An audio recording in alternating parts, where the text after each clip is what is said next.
আচ্ছা, সোনার গয়না তো পরতে কম বেশি সবাই পছন্দ করে, তাই সবার বাড়িতেই এরকম গয়নার বক্স থেকেই থাকবে। তো তোমরা এই বক্সগুলো দিয়ে কি করো?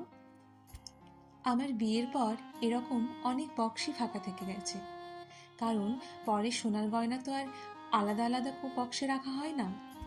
তাই হঠাৎ এগুলোর ওপর চোখ পড়তে এবং বক্সগুলো খুব ভালো থাকায় ভাবলাম, যদি গয়নার বক্স দিয়ে নতুনভাবে নতুন রূপে গয়নার বক্স বানানো যায় তাহলে কেমন হয়।